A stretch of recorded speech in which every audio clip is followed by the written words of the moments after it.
What's up? How the heck you guys doing? Welcome to the first in studio live stream. Uh, this is more or less going to essentially just be a writing live stream. So, we have a couple things I want to discuss here. And if you're watching my last couple videos, my 100 series, then you know that I am talking about writing a horror anthology. So with that horror anthology, we have a couple of things that we need to discuss. So we got a couple things I want to go over, and one of those things is the concept of the anthology. So if you don't know who I am and you're new here, you're tuning in from somewhere different. My name is Andrew. I go by Drucifer here on YouTube, and I'm a horror filmmaker, photographer, and I'm in the process of writing an anthology. And what an anthology is, if you're not familiar, if you think of shows like Creepshow, you think of shows like Twilight Zone, Tales from the Crypt, Alfred Hitchcock Presents, and Cabinet of Curiosities, which is pretty recent on Netflix, presented by GDT, then you know it is a show or an episode where it has a couple different entries in it. So, um, those anthologies usually have a wraparound story with a host that presents each story that is contained within it. So, and each story normally ties together. So, what we're doing is we're writing three stories, or really two. We already have one completed, written, shot, completed, and we're writing the wraparound story. So, what I want to do is I want to talk to you guys and just pitch some of the ideas I have and see what y'all think, go over some of the concepts, and then in future live streams we're actually going to dig deep into the writing and the script writing tutorials and learnings if that's something you guys are into. Um, so as of right now, like I said, we have two stories we need to write, and I have one that is, let me see, one that is finished. So if you are familiar with my work, familiar with my channel, then last year I released a short film called The Butcher. Now, The Butcher originally was supposed to be um it was supposed to be put in this anthology originally, but just through life changes and mishaps and stuff like that, it ended up being released on its own. And when you watch it, you notice that it has kind of a cold open, and the reason for that is, like I said, it's supposed to be smack dab in the middle of two other stories. So, The Butcher is, let me bring it up here. We're not gonna watch the whole thing, but I am gonna bring it up in case you're not familiar with it. Um, and bear with me, I'm new to live streaming, so I'm trying to get all of these kinks, jumping back and forth between pages. So, this is The Butcher, and,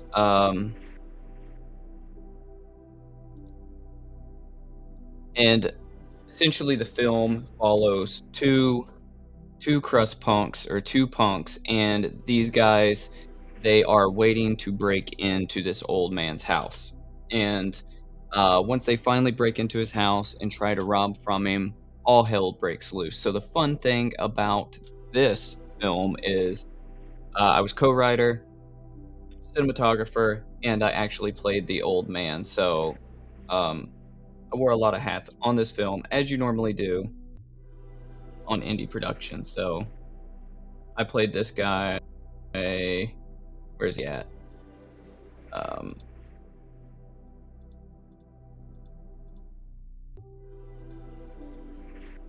right here, that guy. So it's very paying homage to the Texas Chainsaw Massacre. Um, you know, this pays a lot of homage to the Texas Chainsaw Massacre, but this is supposed to tell a story grouped in with two other ones. So I'm pretty sure I'm gonna keep this film in the anthology. So with that, I've got two more that I'm going to pitch the idea to you guys, see what you think, as well as pitch the wraparound story. So um I recently I recently fed Midjourney, which is AI image software, fed it some ideas, and it produced some pretty cool looking images for me. So I'm going to show those images to you right now, and tell you guys about the story behind them. So let me see here. So this right here, this is an AI generated image. I fed the prompt to Midjourney, and this is what it gave me. So I've had this idea for a story for a while. So I live in North Carolina. I live in, I guess, Appalachia or Appalachia country. And there are a lot of folklore stories around here about old Appalachian witches, good ones, bad ones, ones that would do harm to you. A lot of really old people around here, and people, in the 1800s really believed that there are witches around this area. So I've had this story, and it would be like a folk horror story, and it would take place in Appalachia or take place around where I live, and it would be about a witch. So let me find this other piece of artwork for you real quick. So the story would be this couple or this family, they go and they stay at an Airbnb or a bed and breakfast, and they essentially meet this guy that runs it. He's like sort of a Norman Bates type, and uh, when they meet him, all seems normal, but they're having a weekend getaway there, and they're from a different part of the country, so they're not they're not up to speed on these Appalachian folklore of the witches. So they would stay in an A-frame cabin, something like this. There's a lot of these just scattered throughout the mountains and the forest here. So this is one that Midjourney, once I gave it a prompt, it generated this for me. And I really like the way this looked. It looks kind of eerie. So the story would be about a young family or a couple, and they go to stay at this Airbnb out in the middle of nowhere in the woods, somewhere they're not familiar with. And while they're staying here, the ad for this Airbnb talks about the great hiking trails and, just the beautiful scenery around the Airbnb. So they go out and they start hiking around and just exploring the land. And the owner tells them, hey, make sure you stay in X amount of radius of the cabin because of bears or whatever, etc. But he's really telling them that because his great great grandmother he's been keeping alive on the property, and there's a cave on the property, and that's where that witch is staying. And the people that come to his Airbnb, he's essentially sacrificing them to this old Appalachian witch to keep her alive. So you would have this game of cat and mouse, and you would have this crazy revelation when the couple actually finds the witch. What they would do, or what I have in my mind, is I would have them hiking through, and they see him going into the cave, so they follow him, and they see him feeding her like a baby deer or like some sort of baby animal, and just to keep her alive. And that's when they see her, and that's when all hell breaks loose. And then obviously he's trying to capture him, and the witch comes out of her cave and sort like wreaks havoc on the young family or the young couple. So that's one story. I have it in my head, sort of the beginning and the middle. I don't really have the idea how I want it to end yet. So that's when we would definitely be workshopping on the live stream, coming up with an outline, and really just doing a deep dive in some real time writing. So that's one story that we could use. We also have this other story. Now, the other story, let me bring up here. I actually have partly written, and let me jump to this screen real quick. So I have this partly written, and what we're gonna do is I will probably read this through just so you guys can um, get an idea of it. So first and foremost, I don't have a name for the town that this screenplay takes place, and this screenplay is only 3 pages because I only started it, and I wrote this a couple years back. Probably, I think I wrote this in like 2017, and I never got past the beginning phases of it. Um, so The anthology, I don't know if I mentioned, is gonna be called Hell's Night, and Hell's Night is essentially just, like a saying for Halloween or Devil's Night or a night where everything goes wrong for somebody, and that's essentially what this anthology is. It's 3 different stories, and in these 3 different stories, it's the worst night of certain people's lives. Alright, so when you look at this film, um, your main characters are these 3 teenagers, and these 3 teenagers are going out on Halloween trying to raise hell, and it goes sideways on them. I know, plot twist. So, we'll talk about it. I'm gonna read the story real quick. It's 3 pages, it's pretty quick. So, if you don't know how a script looks, or if you've never read a script, you have all the scene descriptions, you have the location descriptors, um, you actually have all the dialogue in here. So I'm just gonna read through it. So bear with me. So I think I can put some music in here. Here we go. We got some ambient music. Maybe that'll help drown my voice out a little bit. Okay, here we go. An old car barrels down a country road, leaving dust in its wake. The car flies past a sign, causing it to shake in the wind. The sign reads, "Welcome to XYZ." I don't have a name. Population 14,671. So we're looking at a rural American town. So interior and exterior of the old car, midday. 2 young men, late teens, sit in the front seats. The driver is in full Dracula costume, and the passenger is wearing a black hoodie and a Creature from the Black Lagoon mask. And these are the old school style masks, like the blow mold ones. Music blares from the car speakers. Creature hands over a bottle of liquor to Dracula, and he lifts his mask long enough to take a swig of it. Creature reaches into the back seat of the car and pulls out an old wooden baseball bat. The car slows down as Creature begins hanging his body out of the window. Bam! Creature connects with the mailbox, sending it spiraling into the air. This only excites the costume fools as they beat on the roof of the car, savagely howling in celebration of the mailbox derby. Fade to black. A title card appears with orange letters over a black background. It reads, Halloween, Devil's Night. Exterior, Main Street, midday. A title appears on screen. Again, it reads October 31st. Old storefronts line the street, many of which have already seen their best years, and a few others hanging on to a crumbling economy. Creature in Dracula's old car slows down and parks on the side of the road in front of a coffee shop. Costume goons get out of the car and walk in to the coffee shop. Can you see where this is going yet? Interior coffee shop, midday. 2 girls stand at the counter talking. One is working and the other is there just visiting, getting in the way. So this is Ashley and Jane. The goons walk past Jane and Ashley towards a table at the back of the coffee shop where a guy with werewolf mask waits for them. Creature and Dracula sit down across from Werewolf. Interior coffee shop, register, midday. Jane, would you look at these guys? Ashley stands behind the register with her arms bracing herself against the counter. Hey, they look like they're having fun to me. Halloween is the one night it's okay to be something you aren't. Like fun. Jane, bite me. Halloween is for kids and middle-aged people with identity disorders. Ashley, your lack of Halloween spirit is nauseating.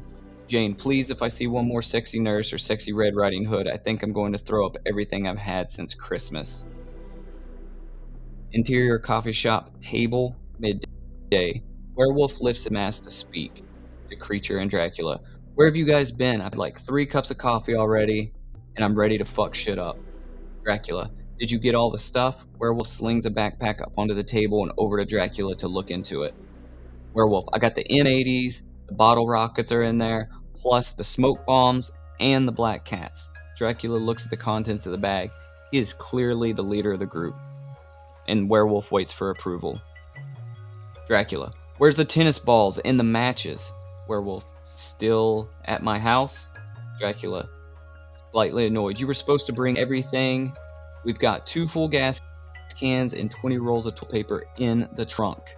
Werewolf, the tennis balls are my dad's. I just have to wait till he leaves tonight and I can grab them. He has a whole bucket full. Must be 50 of them in there. And that's where the script ends, or where I stopped. So, tennis balls. Being a young person, used to soak them in gasoline, light them on fire, and throw them. and that definitely caused all sorts of hell. So that's the reason for the tennis balls. So where I'm going with that script is you'd have these 3 young guys, and they're going out to raise hell on Halloween night. Now, Dracula's the ringleader. You have Dracula, you have Creature, and you have Werewolf. Um, they go to Werewolf's house to get the tennis balls, and while they're there, they find Werewolf's dad's gun, and they grab his gun. Dracula has to talk Werewolf and Creature into letting him take the gun and all this. It'd be fun to blow up pumpkins, he says, all kinds of stuff. And they go out and they're having fun. They're blowing up pumpkins. They're stealing candy. They're doing what mischievous kids do on Halloween night. Dracula's messing around. He's shooting at a pumpkin. He shoots and he accidentally kills Werewolf. So this accidentally kills Creature. This sends Werewolf in a craze. He's freaking out because they just accidentally killed their friend and they don't know what the heck to do. So then, Dracula, being a maniacal little mischievous guy, he starts going after Werewolf. So you have this cat and mouse game of friend hunting friend. That way he's gonna make sure he covers up the crime of him killing Creature. So there's a moral in the story there. I don't know where it is, but there's a moral in the story. And like I said, I have the beginning, the middle. I don't have the end. I know how I want it to end, but I don't know how I would write it. So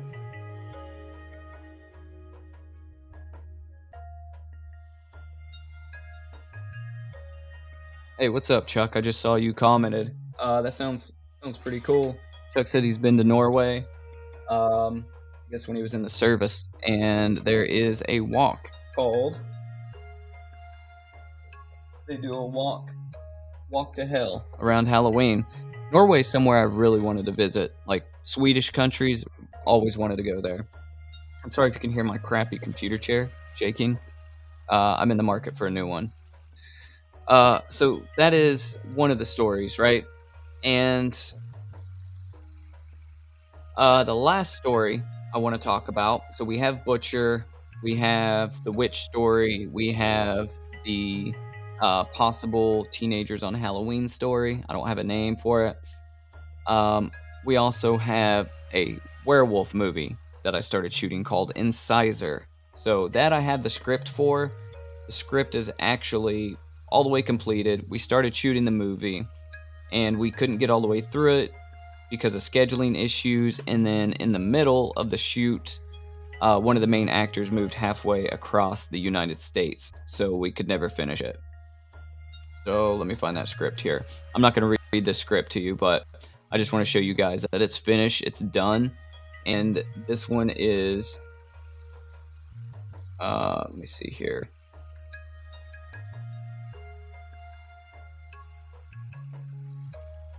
This one is, I think it's 15 pages long, so perfect short film, right? 19 pages long, actually. So when you think about these entries in this anthology, The Butcher's 11 minutes and some change. This is 19 pages. This will probably be about 20-25 minutes. So that right there would be 32 minutes. The last story would probably be another 20 minutes. So you're looking at 50 minutes, and then my wraparound story would be 10 to 15 minutes. So you're looking at just 60 to 65 minute runtime on this. And that really puts it right in line with like episodes of Creep Show or Alfred Hitchcock or, you know, Tales from the Crypt. They were like hour-long episodes. So I could do this. I could refilm this because, like I said, I got halfway through this, and it was really cool. It was a lot of fun to shoot. Just need to go in here and maybe change some of the character descriptors around, update it a little bit, but this is already written, so this would be pretty easy to jump back into and reshoot, and it would help the anthology get done a lot quicker. So this story essentially is about, it plays on the lore of werewolves, and you have this girl who's in her early 20s and she's about to go to college. she had this boyfriend that she used to mess around with, and he left town. He comes back, and he comes back on a particular night, which is the blood moon night, and, through a series of events, she finds out that he's a werewolf. Her dad doesn't want anything to do with the guy, never has. He doesn't want her to go out with him on this night because she's like, "Well, we're just going out to the movies, we're just hanging out, it's no big deal." He doesn't want her to go. So, the werewolf guy doesn't wanna hurt the girl. Um, so as he starts transforming, he basically makes sure she's not there, pushes her out of his car because they've left in the car to go to the movies, pushes her out of his car. She runs into her house crying. The dad freaks out because he's like, "Okay, well, he hurt my daughter, blah, blah, blah." So he goes outside with a shotgun to look for the guy. He's like, "I've had enough of this fucking guy," going after him. And, essentially, all hell breaks loose. I'm not gonna tell you the ending, but, we'll go through this, and as we're touching it up, you guys will see the ending if we choose to work on this story. If not, it's something I'm just gonna shoot at a later date. But it is a werewolf film, and I love, like, monster movies because I don't think that they're done enough at the indie level, and it's normally because they require a lot of special effects, but so, monster movie, um, lot of fun, and when I was shooting it before, I was shooting it very, a lot like a giallo film. I was shooting it like Dario Argento's Suspiria. It was very neon. I wish I would have pulled up some stills to show you guys of it, but, uh, it was pretty crazy. It was a really good time, and I wish we would've got to finish it, but we didn't. So here I am sitting on this script that I wanna reshoot. Would be perfect for the anthology. I don't know. I would love to uh, hear what you guys' ideas are for which ones we should shoot, and we'll dive further into these. Not something I've got to decide on today, but um, I would just like to hear your thoughts. So, uh, let me bring up this image here real quick. This is going to take place of the wraparound stories. So,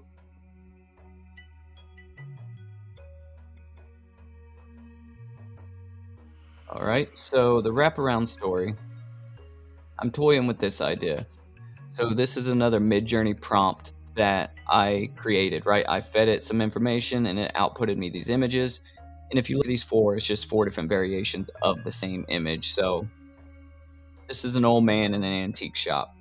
Now, how would this factor into our story? So, um, essentially, this is going to factor into the story because this is going to be the wraparound story. So this old man would be the host. And the wraparound story would be you have two young people, or just two people in general, right? They're going to an antique store to furnish their first apartment, their first house, whatever. They show up at this antique store and they are just walking around and looking at things, right? They're picking up different things, and this guy's just watching them. He's real creepy, and but real meek, not creepy in like an intimidating way, just real meek. And they're picking up different things, and he starts telling them different stories. And this actually happens. Me and my wife go antiquing and thrifting all the time, and we always strike up conversations with these random and sometimes eccentric shop owners. So, um, they're walking through, picking up different things, and he starts talking to them and telling them different stories. And as he's picking up different things, showing them particular items, he starts telling them the story of the witch story. He starts telling them the story of the butcher. He starts telling them the story of the three kids on Halloween night, and he ties them all together. And then at the end, you see how their fate sort of unfolds with this guy in the thrift store, or the antique store, should I say. So that's sort of the wraparound story that ties everything together. Now, this has sort of been done, an antique shop anthology, a movie from the 70s called Beyond the Grave. Me and my wife were just looking it up earlier because it's like, I have this idea, but it sounds almost too original. Surely somebody's done it. and it was done, but it was not executed very well. You guys can go watch Beyond the Grave. I think it's on Tubi or maybe on Shutter. But it's not the same. It's not the same three stories that I'm trying to tell, and the antique store owner is not at all going to be the same as what I'm trying to write. So, um, yeah, so that's essentially it. So that's the wraparound story we're going to write. That's the one that's going to be about 15 minutes long. This guy's going to sort of introduce each story, but he's going to introduce them in a way that um, to where he's not like, oh, well, here's a story about the butcher. It's going to be like they maybe pick up a container of teeth, like the girl finds in the butcher film, and they're looking at it and they're like, are these human teeth? And he's like, you know, and then he'll say something and then it'll go into the butcher. Or, maybe they'll find some spent shell casings and it'll be shell casings that were found at the crime scene of the three kids on Halloween Night Story. Or maybe they'll find, I don't know, like let's say some weird like voodoo charms or something, and it's something that the folklore witch had from that story. Because they actually, back in the day, interesting fact, if you live in the American South, southern US, if you've ever seen those square tiles that they have on barns and on the top of houses that have all those weird shapes, and it almost looks like, uh, let me see if I can find it. It almost looks uh, like a quilt or like a piece of, like a quilt pattern or something. Um, Let me see here. Let me see if I can find it. Oh man, it's a hell of a time for my keyboard to die.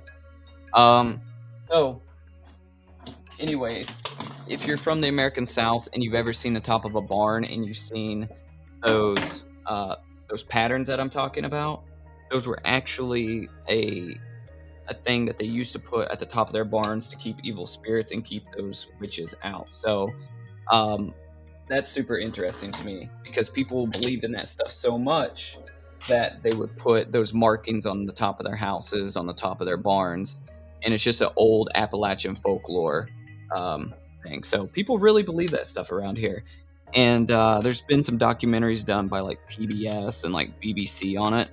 So it had reach. It wasn't just like something you would see on like local TV. So you can get on YouTube and you can type in like Appalachian witches or witch folklore, and it's extremely interesting and extremely creepy.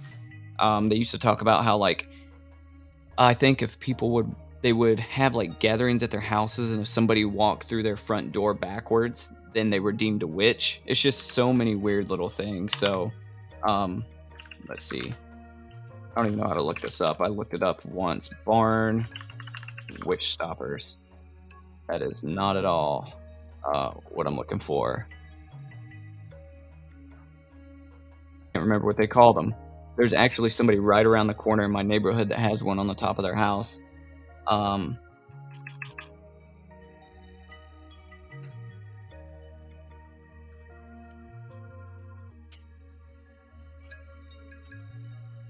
let's see.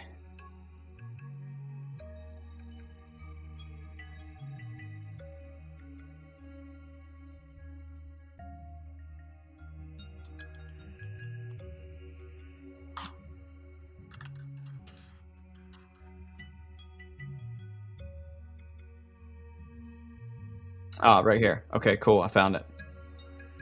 So let me bring this up real quick.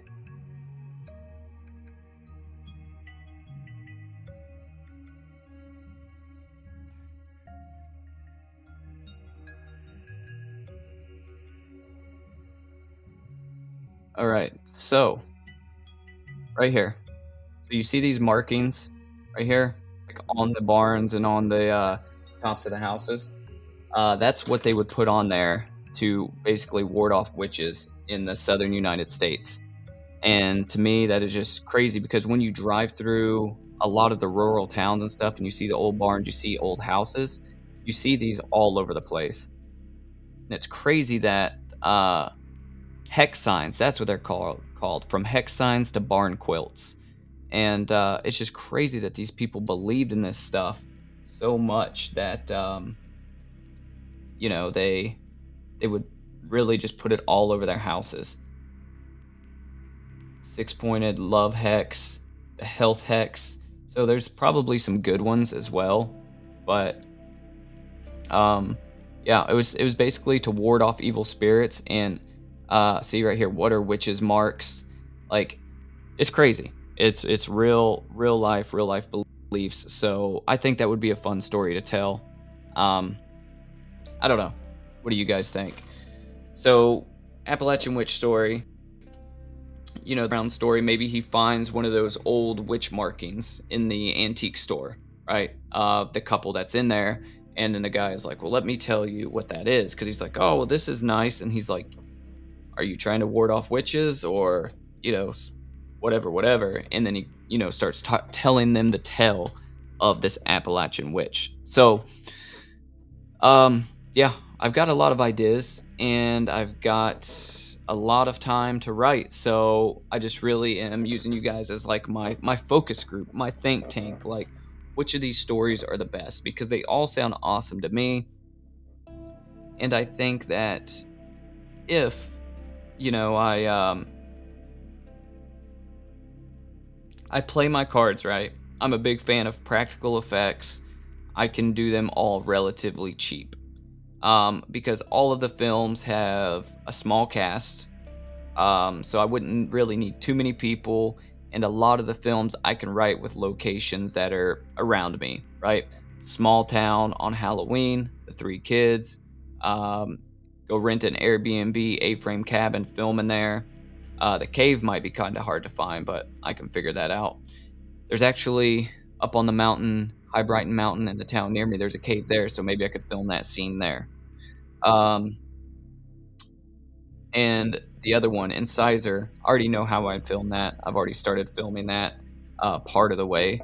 So before I stopped, I would have to redo everything I shot before, but I already know how I would film that movie, so that would be fairly simple. Antique store, the wraparound story. There's antique stores everywhere. You give somebody a few dollars, and you film in their shop. Not too hard. So, um, ideally, I would like to start writing one in the next week or so and doing these live streams and going through like a master class of how to write a script and how to develop characters because I've written a shitload of scripts. I haven't finished all of them and I haven't shot them all, but I've written a lot. Like if you were to look in my Celtex, my script writing software, there's a bunch of them that I've never shot. So I have all these stories that I've never shot. So I can write relatively quick, like probably get a final draft out for one of these short films in, I don't know, a week and a half, and then probably have the final draft within 2 or 3 weeks, and then figure out how to shoot it.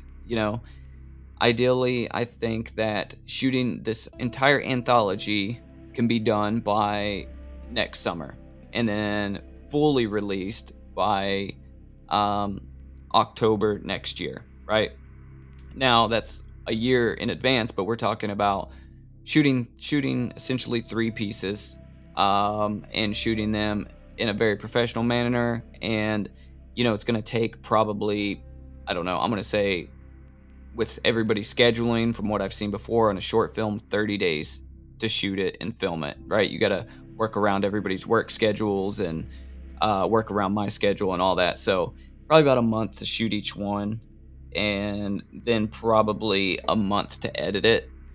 So ideally, it could be done probably before next summer, but to time that release correctly, you probably want to release at the end of summer, when people start getting into that spooky state of mind and they want to really double down on horror.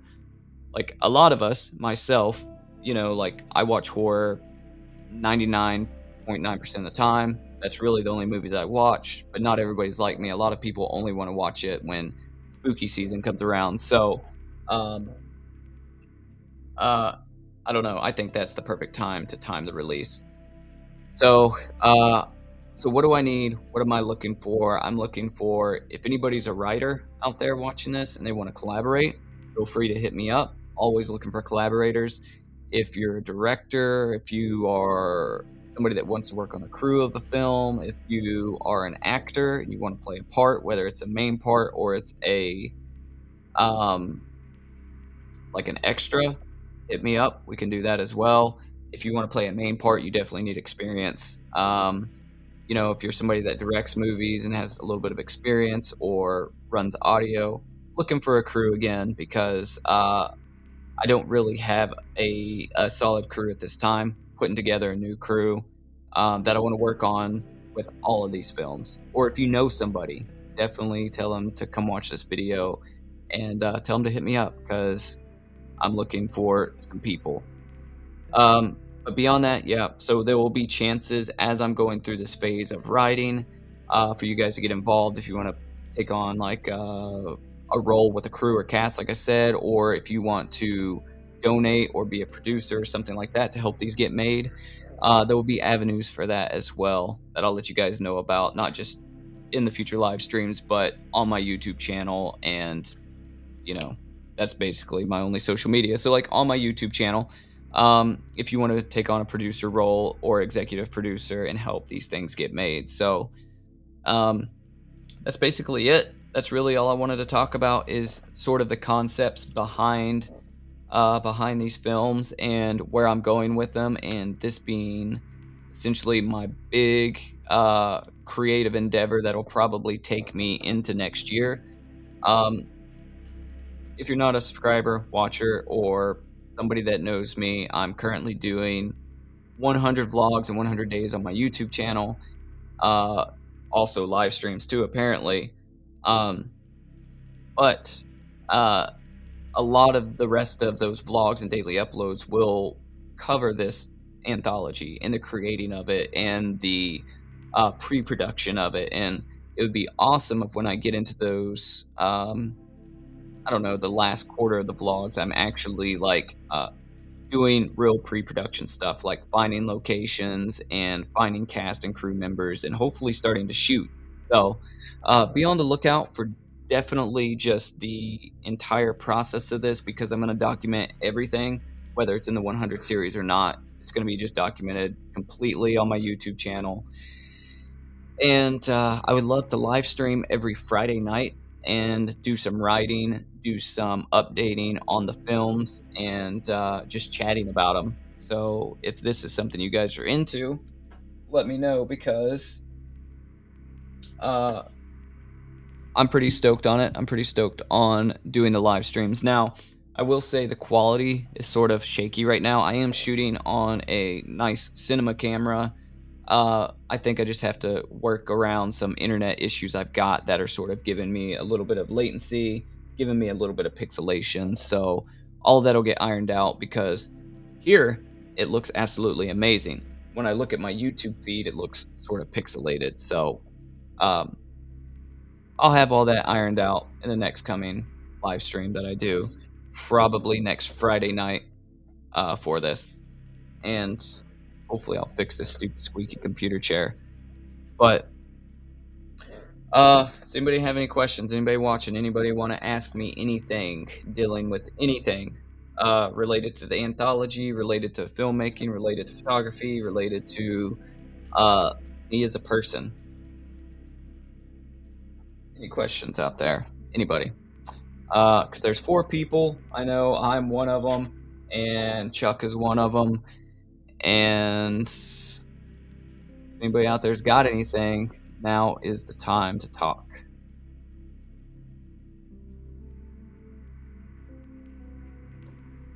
So, while we hang out for just a few minutes longer, I want to throw up this right here.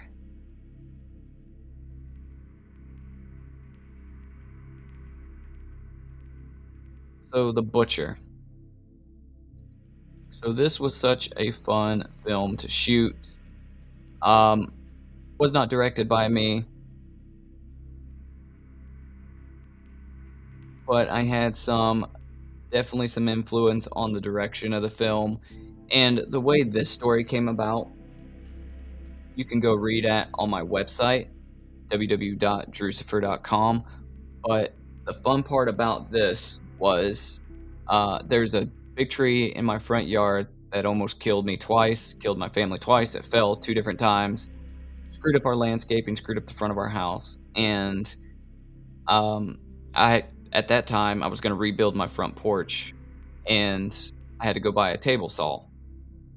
I went and bought this table saw, and I was ripping some boards, and when you rip a board, that's what it's called when you basically saw them long ways.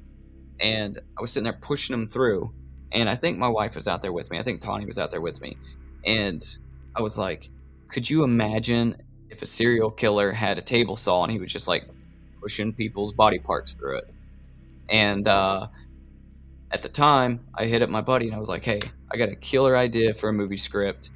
It involves a table saw." So, this whole film started with the idea of a tree falling in my yard, falling on my house, and me having to do some home repairs, and thinking as I'm doing them, how bad it would hurt if you got your hand, shoved through a table saw, and that was really the, uh, motivation for this scene here, where he's pushing a hand through the table saw. So if you're squeamish, don't watch. But there was actually a couple more, like, gnarly cuts of this where, like, you could see blood spraying all over his face, and, yeah, so that's really where that scene came from, and I don't know, it all was because a tree fell in my yard, and now I'm here trying to build an anthology, around all of this, so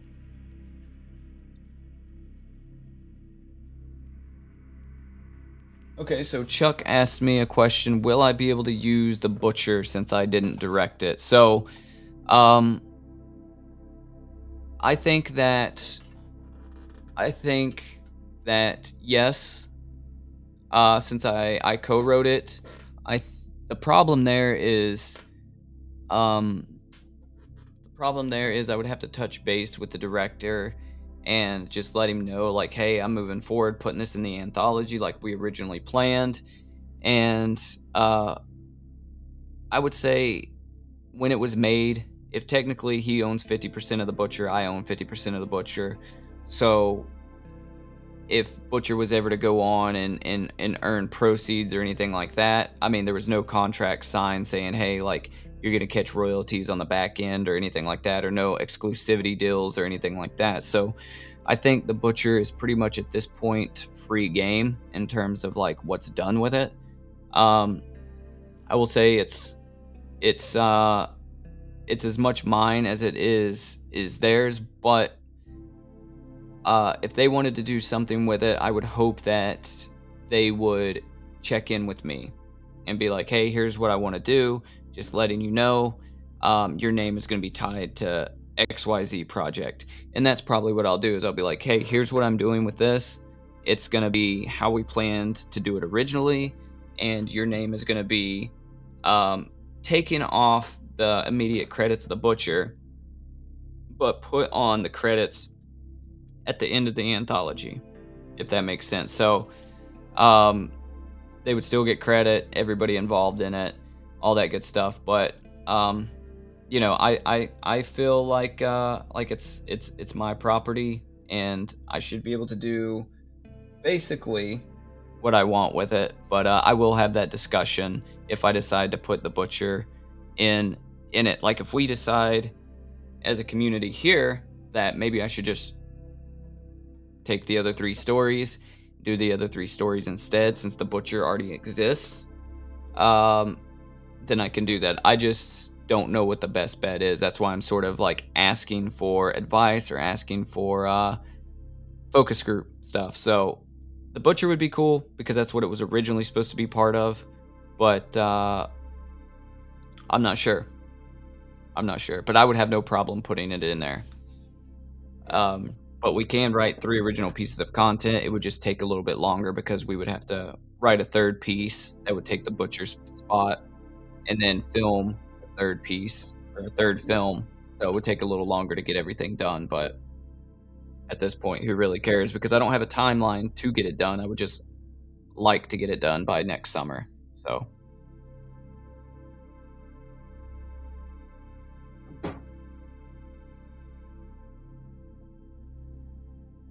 But yeah, so that's basically it. That's all I wanted to talk about. Um, how bad was the quality of the stream? I couldn't really monitor because I have to look over here. I should have actually put my monitor over here to screen. Uh, did it sound okay at least?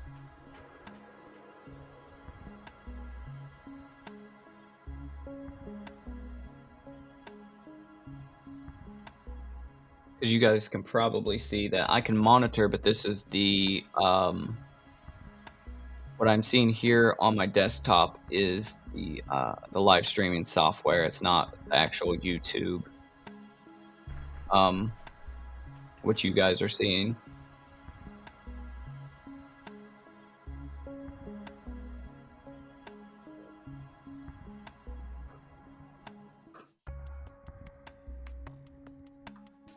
Yeah, that's not a bad idea at all, Chuck. So Chuck was saying that the witch story, um, we can have her put a hex or a spell or some sort of voodoo curse on the old man from the butcher, and that's what messes him up so much to where he becomes essentially a cannibal. That's what he is in the story. He's almost like Grandpa from Texas Chainsaw Massacre, if you've ever seen it.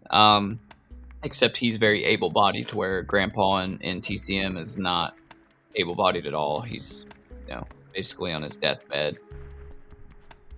And I would like to. I was thinking. So here's one thing I was thinking. Right. So when I was talking about the three teenagers, their story, how it starts out in a car and they're going down the road and they're about to bash a mailbox. So the butcher, the very end of the film, after the credits, you have the final girl, the main character. She's walking down a road, right? So this could tie those stories in, because as she's walking down this road, you could have those teenagers just basically just fly past her, right? And I could probably cut those two things together, not have to have this actor back out, but she would probably come back out just to do that part. But just have the teens fly by in a car and then like almost hit her as they're going by, because they're drinking and they're driving and they're acting crazy, and that could probably seamlessly tie those two together. Um, so I don't need to tie them together like that, or if I need to just cut back to the main story. Um, but yeah, I don't know. There's a lot we can do there. There's a whole lot we can do, and that's the thing is, it's sort of like when you go to a restaurant and there's so much on the menu that you don't know what to do, and you're like, you're giving me too many options. There's way too many options. I need you to condense it down to like 10 things. Because that's the best thing, is when you go to a restaurant and they have a small little menu, you're not overwhelmed. You're just like, okay, I want a burger, I want a salad, or I want this. And that's it. You've got like 3 things to choose from. It makes your choice so much easier and you don't stress about it. So, yeah, I hate when I go somewhere and there's just so many options. You're like, what in the hell? But that's kind of how this is right now, is I've got so many options and it can go so many different ways. I just want to make sure that I am bouncing my ideas off of somebody and it's going the right way. So, definitely a good idea, Chuck. I like that. I think that her having a curse, or putting a curse on the old man, is definitely a good idea.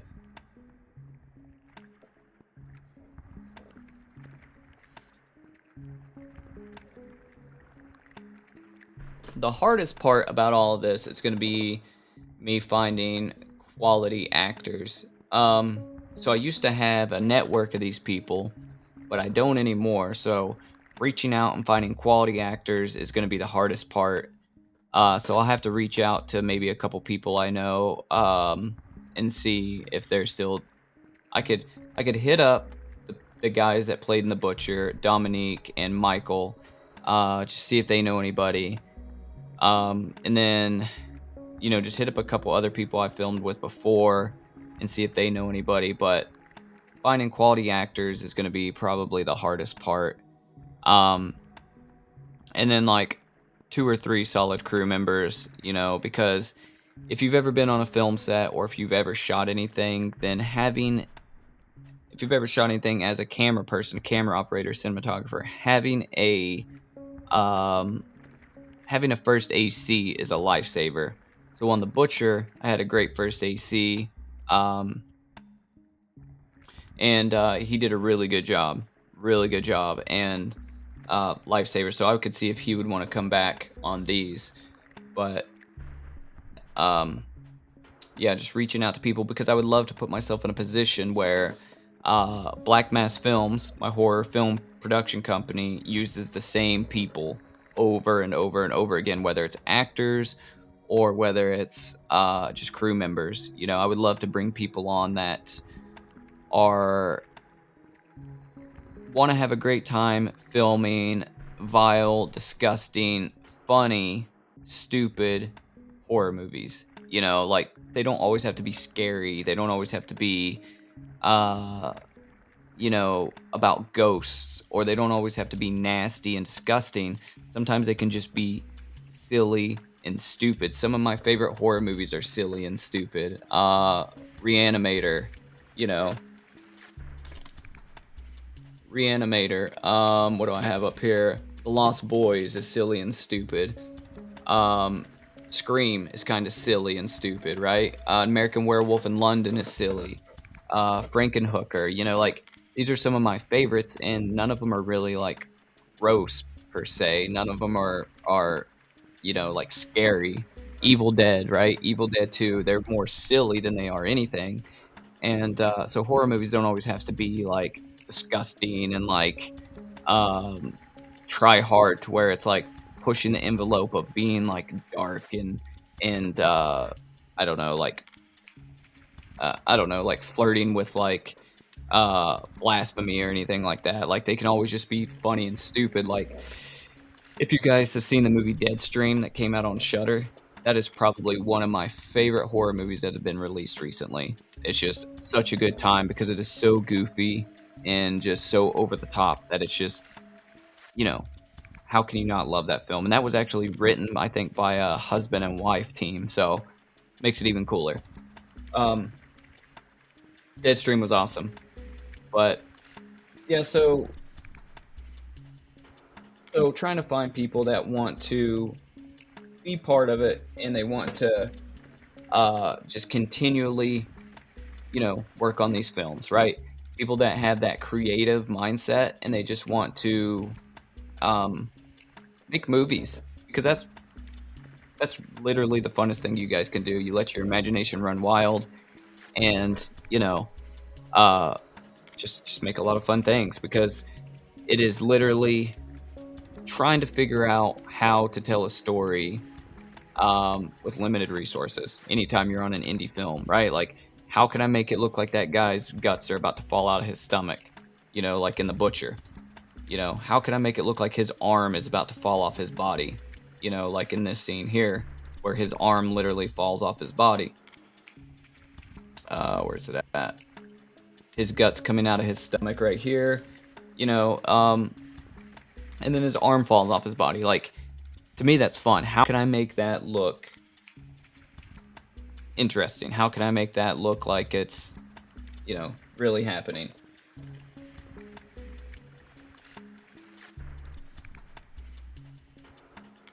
So Chuck says, you could tie the butcher.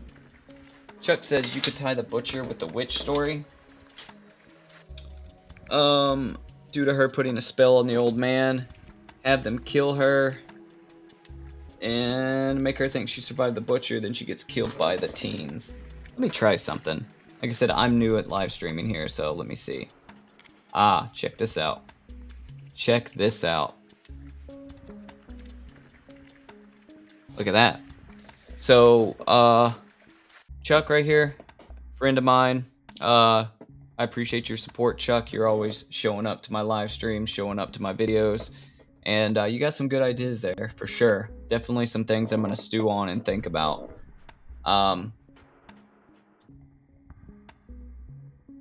Definitely some killer ideas.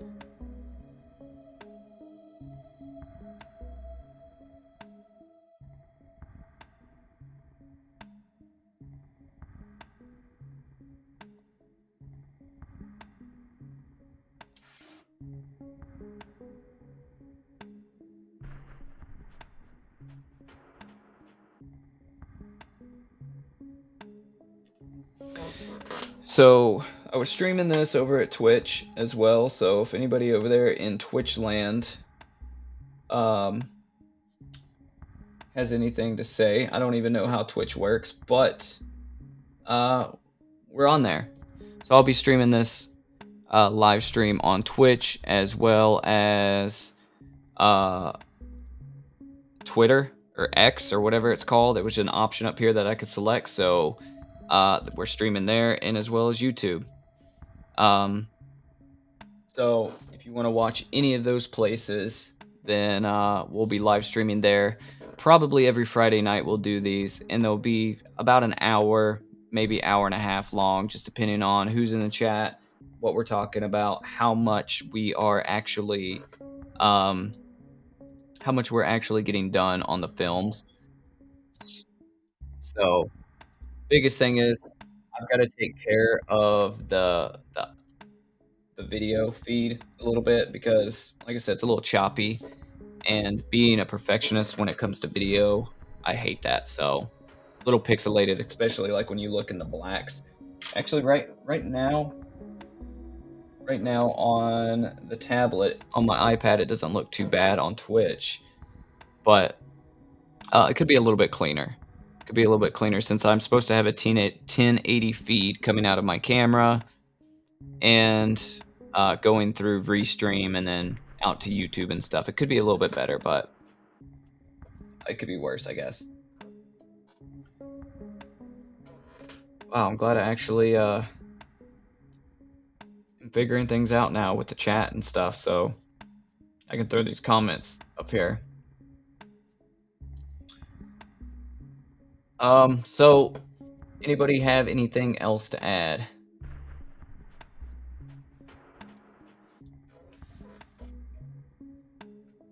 Last thing I want to say then is I'm extremely stoked on this idea, and it is getting that time of year where you can sort of start smelling a hint of liquid latex in the air, and you start seeing all of the Halloween candy and the Halloween decorations, and all of the commercials on TV start changing to be a little more spooky. And something my wife talks about a lot is like if you go outside and you really pay attention to the sun and like the way the shadows fall certain times of the year, you can already see the way that the sun is positioning itself into like a very like autumn look, right? Like it doesn't feel like autumn. It was hot as hell out today, but like you can tell it's getting darker earlier. You know, you're starting to get those longer shadows earlier in the day, and you just have that. You just are starting to get a little bit of that feel out there. So it's really putting me in the mood. Really putting me in the mood to start filming some of this stuff, start writing some of this stuff. Um, so it's gonna be coming. It's gonna be coming hard and heavy. It is a top priority of mine, this project, and it's really what I'm gonna be pushing, minus just the documenting my life every single day for 100 days. So I've got 75 more of those days to go. We just passed 25, 25 vlogs, 25 uploads today. Wasn't supposed to be that sound effect. Man, I suck at live streaming. Let me see. Here's what we were supposed to have right here. Hail to the king, baby. So 25 days in a row. I've got 75 more, and like I said, those 75 days will have a lot of this content for Hell's Night, the anthology, in it. So do you guys like that name, Hell's Night, or should I work on something else? Should I workshop a different name? So it would be called Hell's Night. Uh, yeah, it'd just be called, I guess, just Hell's Night. Um, there are other horror movies called Hell's Night from like the 80s, but they're not anthologies. They're not the same thing. So I could workshop something different. I'm just not sure really what it would be at this given time. So,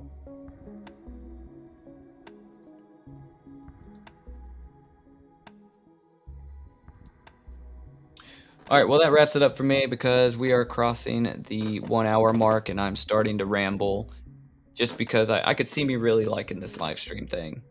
And I just I hope that, like I said, I get the video quality figured out. I'll probably do these every Friday night about 10:30, unless I should do them earlier. Throw something down in the comments, let me know. Um, yeah, we can dub these as Friday Fright Nights, and this is where we'll talk about horror screenwriting, horror filmmaking, and just chat. Drink coffee and chat and talk about anything you guys want to talk about as we write. Devil's Revenge isn't a bad idea, Chuck. I'll have to make sure I'm writing all this stuff down. Um, so, like I said, Friday nights, that's what we'll do. We'll come here, we'll get together, we'll talk horror, we'll talk uh, about the script, the anthology, how much progress I've made, or how much progress I didn't make, and then if I haven't made any progress, you guys can make fun of me. Sounds like a win-win situation. So, yeah, that's basically it. So, as the same way I close out all my videos, guys, stay rad, just go shoot, and I'll catch you on the next one. See ya. Chuck, appreciate you always showing up. Everybody else, I really appreciate you watching this live or watching it on the repeat. So, I'll see you guys later.